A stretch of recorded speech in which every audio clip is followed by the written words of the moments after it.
greatest religions was built on a wife's knowledge of her husband's character. She took him to her cousin, Waraka, an elderly Christian scholar who had spent his life studying the earlier scriptures. Muhammad described what had happened in the cave. Waraka listened and said, "This is the angel who came to Moses." Before Islam had a scripture, a law, or a civilization, its first confirmation came from a Christian. And then Waraka said something else, something Muhammad had not expected. "Your people will drive you out." Muhammad looked at him. "Will they really drive me out?" "Yes," Waraka said. "Anyone who has come with something like what you have brought has been treated with hostility. If I live to see that day, I will support you with all my strength." He died shortly afterwards, before any of it began. There is an event in Muhammad's life that sits unlike anything else in the story: the night journey. But before we get to what it was, we need to understand when it happened. The period before it is known as the Year of Sorrow.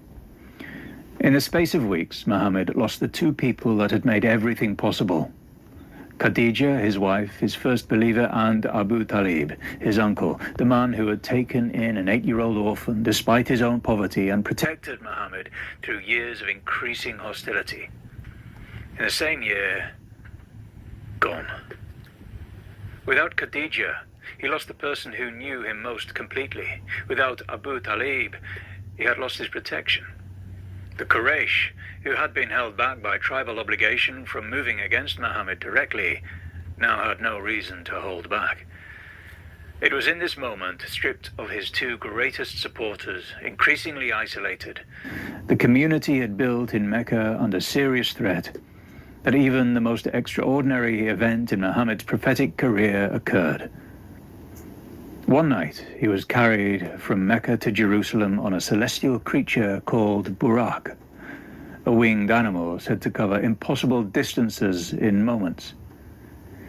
In Jerusalem, at the site Muslims call Al-Aqsa, the farthest mosque, he dismounted and entered.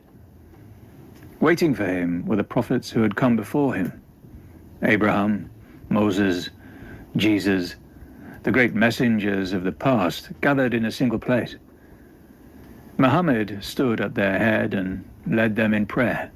A man at the lowest point of his life, his wife gone, his protector gone, his enemies emboldened, and in this moment he is shown that he stands at the end of a line stretching back to the beginning of human history.